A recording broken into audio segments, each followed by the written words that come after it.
Hello friends, welcome to JiJisdaybook. இன்றைக்கி முருங்கைக்கீரையை வச்சு வெங்காயம் பூண்டு தேங்காய் சேர்க்காமல் சிம்பிளாக குயிக்காக ரொம்ப டேஸ்டியாக செய்யக்கூடிய ஒரு பொரியல் ரெசிபி தாங்க பார்க்க போகிறோம். இப்போது மகாலயபக்ஷம் நடந்துட்டுருக்கிறதால நிறைய வீடுங்களில் வெங்காயம் பூண்டு சேர்க்காம தான் சமையல் செய்வாங்க. நாங்களும் அப்படி தான். அதனால் வரக்கூடிய நாட்களில் குட்டி குட்டியாக வெங்காயம் பூண்டு சேர்க்காத ரெசிபிஸ் எல்லாம் கொடுக்கலான்னு பிளான் பண்ணியிருக்கேன். சரி வாங்க இப்போது செய்முறையை பார்க்கலாம். முதல்ல தேவையான அளவு முருங்கைக்கீரை எடுத்துக்கலாம். இங்கே நான் நல்லா கொழுந்தாக இருக்கிற முருங்கைக்கீரையை நல்லா சுத்தம் பண்ணி கழுவி எடுத்து வச்சுக்கிறேன். அடுத்ததாக ஸ்டவ்வில் ஒரு பேன் வச்சுக்கலாம். அதில் 1/4 கப் அளவுக்கு வறுத்த வேர்க்கடலை சேர்த்துக்கலாம். நம்ம கையில் அளந்தோன்னா 2 கைப்பிடி அளவுக்கு வறுத்த வேர்க்கடலை இருக்கும். எங்களுக்கு வேர்க்கடலையோட ஃப்ளேவர் ரொம்ப பிடிக்குன்றதால நிறைய சேர்த்துக்கிறேன். நீங்கள் அட்லீஸ்ட் 1 கைப்பிடி அளவுக்காவது வேர்க்கடலையை சேர்த்து நல்லா வறுத்துட்டு தோலை உரித்து எடுத்து வச்சுக்கோங்க. அடுத்ததாக அதே பேனில் 1 டீஸ்பூன் அளவுக்கு சீரகத்தை சேர்த்துக்கலாம்.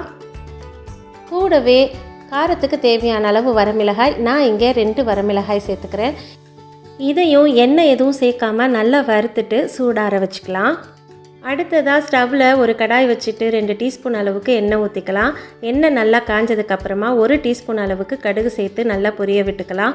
கூடவே 1 டீஸ்பூன் அளவுக்கு உளுத்தம்பருப்பையும் சேர்த்து நல்லா செவக்க வறுத்துக்கலாம். இது நல்லா வறுபட்டதுக்கப்புறமா கழுவி சுத்தம் பண்ணி வச்சுருக்கிற முருங்கைக்கீரையை சேர்த்துக்கலாம். ஹை ஃப்ளேமில் வச்சு நல்லா வதக்கிக்கலாம். கீரை நல்லா சுருண்டு வர வரைக்கும் வதக்கணுங்க. கீரை வெந்துக்கிட்டு இருக்கிற இந்த கேப்பில் நம்ம வறுத்து தோல் உரித்து வச்சுருக்கிற வேர்க்கடலையை மிக்ஸி ஜாரில் சேர்த்துக்கலாம். கூடவே வறுத்து வச்சுருக்கிற சீரகத்தையும் வரமிளகாயையும் சேர்த்து ரொம்ப நைஸாக அரைக்காமல் நல்லா கொரன்னு அரைச்சிக்கலாம்.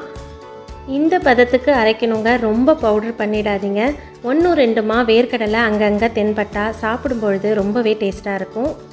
அடுத்ததாக வெந்துகிட்ருக்கிற கீரையில் கொஞ்சமாக மஞ்சள் தூள் சேர்த்துட்டு லைட்டாக தண்ணி தெளித்து கொஞ்சம் வேக விடலாம். முருங்கைக்கீரையை கடாயில் சேர்த்தா 5 நிமிஷத்துக்குள்ளேயே நல்லா சுண்டி வந்துடும். அதுக்கப்புறமா தேவையான அளவு உப்பை சேர்த்துக்கலாம். இதை நல்லா கலந்து விட்டுட்டு அரைச்சி வச்சுருக்கிற வேர்க்கடலை மசாலாவையும் சேர்த்து நல்லா கலந்துட்டு இறக்கினோன்னா நம்மளோட டேஸ்டியான முருங்கைக்கீரை பொரியல் தயார்.